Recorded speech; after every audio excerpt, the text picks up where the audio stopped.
There's this one skill that even the great leaders need to work on continuously. And it's the one thing that helps them not only survive the ugliness of the world, but also to thrive in the toxicity of what we deal with on a day-to-day basis. I'm Eric, Leadership Developed. This week we're going to talk about this important skill that everyone needs to build upon, rebuild upon, and understand its cycle as we go through our day-to-day lives. And we call this resiliency. The skill resiliency is the ability to bounce back from when you're on your ultimate all-time lows. The ability to be at rock bottom, pick yourself up with your own bootstraps, and be able to continue on the journey that you set for yourself. This resiliency wears down over time. It doesn't stay constant. It gets eaten away by the day-to-day ups and downs in life, in which it's upon you to decide how do you preserve, how do you rebuild this resilience. The ups and downs in life is how we perceive how we fit into this world. We find ourselves, no matter what we try, we feel invisible or we fail at things. And we just get frustrated hitting the same brick wall trying to figure out what is the way to success. Resiliency allows us to be able to pick ourselves up, to bounce back, to be able to continue trying and failing and trying and finally getting success. The thing with resiliency though, it has to be rebuilt. Everyone has these struggles. Trust me, I have these struggles. Every day when I look at my results for each video I put out, it's like feeling alone in the desert with nobody near me. I get that feeling. I understand that feeling, and I want to share with you how to rebuild this resiliency so that you keep trying and not afraid to fail. Resiliency allows us to have that. So resiliency starts with being your own cheerleader. The bounce back begins with you deciding, after you've gone through acknowledge, accept, and move on, you now have to become your own cheerleader. You have to will yourself to be able to rise to the occasion, to take those steps to rebuild the strength that you need to be able to go on to the next challenge. By cheering yourself on, you'll find then other people start cheering you on. People don't cheer for people that feel sorry for themselves. They cheer for people who are cheering for themselves. In certain sports, there is a great demonstration of resiliency.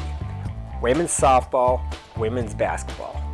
When they don't have the big crowds, it's upon them to cheer for themselves, then to cheer for each other, to be able to rise to those occasions, take on those challenges, and overcome the deficits to be able to pull ahead and take that win. That's how I equate you being your own cheerleader. By cheering yourself on, cheering yourself to move forward, you then will start to build momentum. As that momentum begins, it starts to build and becomes an unstoppable force until you hit your next roadblock. And then from there, you do the same process. To build upon that resiliency, we start with the way we take care of ourselves. Taking care of our health isn't just taking medicine and vitamins. It's going for those walks. It's joining the gym, finding something active that puts your body in motion. A body in motion tends to stay in motion. You see, when we're uptight, when we're upset, when we're miserable, anxious, or anything, it hits us right here. For you to be able to get past these unwanted feelings, not to dwell in them, you have to first acknowledge that you're in that place. Trust me, there's a lot of people that don't realize they're in a negative place, that they're in those dark areas. And then while they're in those dark areas, they feel like this is the way life is supposed to be. It's not. Once you acknowledge that you're in a dark place, there's only one way to go, and that is up. So the next movement is accept it. I accepted that, in fact, I've been in a dark spot. Guess what? Now it's upon me to do the third step. Move forward, move on.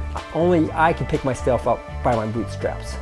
It's nice when someone's there to help me up, but for me to get out of this funk, I can't wait on somebody. I can't wait for an empty promise to be fulfilled.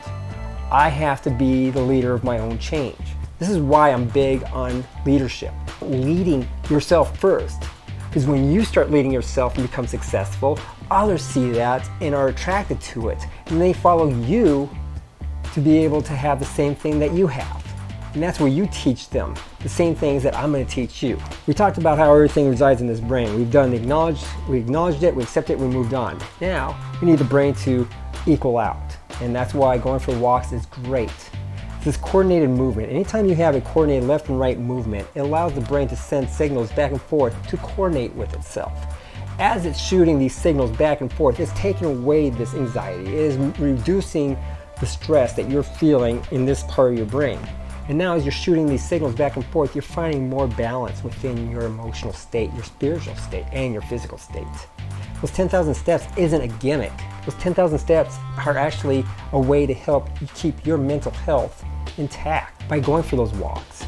Great creative people find their ideas through walking. So by creating that balance, I am now able to be able to handle the situations that need to have a sound decision, that need people to be inspired, to give hope to others, because I am now in a position where I can deal with the highs and lows of not only my own life, but other people as they come to me searching for their answers, their truths, or somebody that just wants to help and listen to them. Another thing that we do is we visualize a better place. What this allows the mind to do then is to be able to start searching, keeping its focus for those opportunities as they pop up. By visualizing those opportunities, you then quickly recognize what they are, and then you start to act on them really quick. By doing so, you're able to find those successes that you've been looking for because of how you're able to recognize and jump upon them. And understanding that this process will allow you to be able to achieve those greater things. The visualization that goes into resiliency allows you to see those opportunities. So how to use this visualization, we then picture where do we want to be in detail, and you say this out loud to yourself. If you just do it in your thoughts, your mind wanders and then you're not getting that focus that you need. By talking to yourself out loud, it allows you then to focus on those details. Focus on the presence that you want. Here's an example. I would love to be able to speak in an audience of greater than 1,000. I would love to be able to be on that stage, have the lights blinding the top side of the audience, but still be able to see the audience and their reactions. I would love to feel the wood of the stage underneath my feet, and how it has that little give as I'm walking from left to right side, talking to the individuals who are out there listening to my message. I like to hear the laughter. I want to hear the ahs. I want to hear the clapping. I want to hear the sniffles. I want to hear those things from the audience. That allows me to know that they are paying attention, that they really value what I'm submitting to them. I like to smell the theater, the way that the curtain has that dusty, mildewy smell. By having those in your mind, you start looking at those opportunities. You start craving. Then you start going, how do I get to that location? How do I get to that stage? And then that's where I start learning to, who do I need to go to? Who do I need to talk to this about? And so you see how you can build upon that little vision to build a greater plan. When you're at your most anxious, when you need not to fall into the trap of your emotional outbursts, of your caving in and quitting, of your whatever you do when you're highly emotional.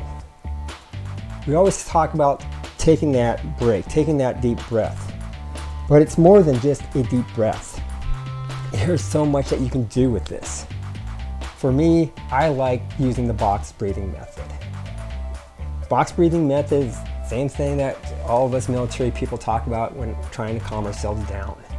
It's that take a breath in, 2, 3, 4, hold it. 2, 3, 4, breathe it out. 2, 3, 4, hold it out. 2, 3, 4.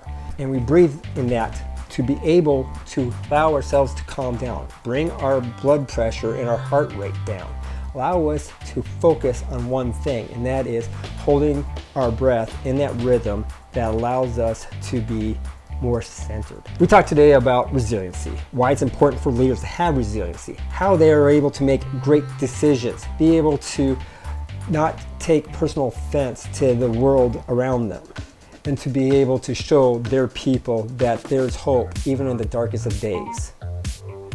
And through that resiliency, we taught you how to rebuild it. We rebuilt it with visualization, box breathing, and also left-right coordinated movement. If you have any questions on anything else about resiliency for leaders, or even for people that are just looking to be resilient, give us an email. We would love to be able to help you out. I'm Eric with Leadership Developed. If you like this video, do me a favor. Please give us a thumbs up. Hit that like button. That is like what my self-worth is wrapped around these days. I feel so much better knowing that I provided value, that I got feedback, that I was able to help people to have a better life. And let me know by giving me that like. If you missed last week's video, hey, check it out. It's right over here. We'll talk to you again next week. Hey, birdies.